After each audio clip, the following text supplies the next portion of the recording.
আসসালামু আলাইকুম। আপনার উপর শান্তি বর্ষিত হোক। প্রিয় সুহৃদ, খতমে কামালের 20তম ধাপে আপনাকে স্বাগতম। আপনি জানেন, রোগ শোক, বিপদ আপদ, আসমানি জমিনি বালা মুসিবত, সকল ধরনের অস্থিরতা, অশান্তি, অনিশ্চয়তা, নিরাপত্তাহীনতা, দুর্যোগ, দুর্বিপাক, আজাব গজব থেকে মুক্তির জন্যে খতমে কামালি এক সহজ আমল। খতমে কামালির এই আমলের মধ্য দিয়ে প্রার্থনাকারী প্রার্থনার সাথে মিশে যান। আসলে প্রার্থনাকারী যখন প্রার্থনার সাথে মিশে যান, তখন প্রার্থনা কবুল হয়। খতমে কামালি প্রার্থনা কবুলের এই পরম মুহূর্তে আপনাকে নিয়ে যাবে। তাই নিজের, অন্যের, সমাজের, দেশের, মানব জাতির যে কোনো কল্যাণের নিয়তে আপনি এই আমলে অংশ নিন। আপনি সকল বিপদ আপদ, বালা মুসিবত মুক্ত হন। আপনার জন্যে কল্যাণকর সকল দোয়া আল্লাহ কবুল করুন। সব সময় আল্লাহ আমাদেরকে তার রহমতের ছায়ায় রাখুন। এই কামনা করে আমি শহীদ আল বুখারী মহাজাতক খতমে কামালির পুরো প্রক্রিয়ায় আপনার সাথে থাকছি। আসুন এবার আমরা ডুবে যাই সত্যের গভীরে।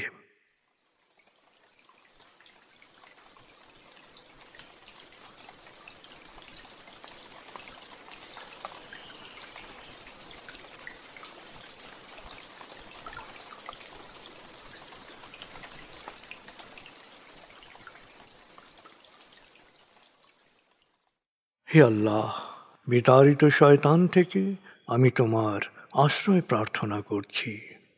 দয়াময় মেহেরবান আল্লাহর নামে। আয়াতুল মুলক। হে আল্লাহ, সকল ক্ষমতার মালিক, তুমি যাকে ইচ্ছা ক্ষমতা দান করো, যাকে ইচ্ছা ক্ষমতাচ্যুত করো, যাকে ইচ্ছা সম্মানিত করো, যাকে ইচ্ছা অপমানিত করো। তুমি সর্বশক্তিমান, সকল কল্যাণ ও মঙ্গলের আধার। তুমি দিনকে ছোট করে বড় করো রাত, আবার রাতকে ছোট করে বড় করো দিন। তুমি প্রাণহীনে দাও প্রাণ, আর প্রাণবন্তকে করো প্রাণহীন। তুমি যাকে চাও বেহিসাব রিজিক দান করো। সূরা আলে ইমরান আয়াত 26-27। আয়াতুল কুরসি। আল্লাহ ছাড়া কোনো উপাস্য নেই। তিনি শাশ্বত, চিরঞ্জীব, বিশ্ব প্রকৃতির সর্বসত্তার ধারক। তিনি তন্দ্রা নিদ্রাহীন, সদা সজাগ, মহাকাশ ও পৃথিবীর সব কিছুর মালিক।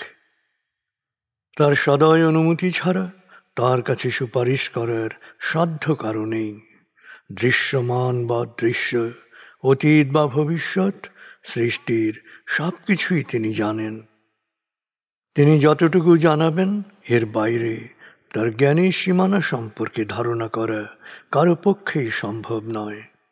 তার আসন, তার কর্তৃত্ব পৃথিবী ও নভমণ্ডলের সর্বত্র বিস্তৃত, আর তার সংরক্ষণে তিনি অক্লান্ত।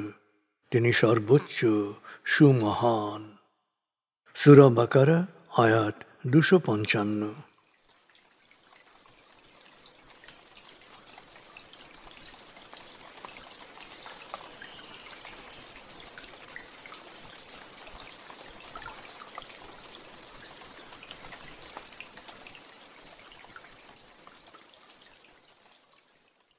আসুন আমরা ধীরে ধীরে ডুবে যাই হৃদয়ের গভীরে নবী প্রেমে। বলগল উলা বিকমালিহি, কশফত দুজা বিজমালিহি, হসনত জমিও খিসালিহি, সল্লু আলিহি ওয়ালিহি। بلغ العلا بكماله كشف الدجى بجماله حسنت جميع خصاله صلوا عليه وآله।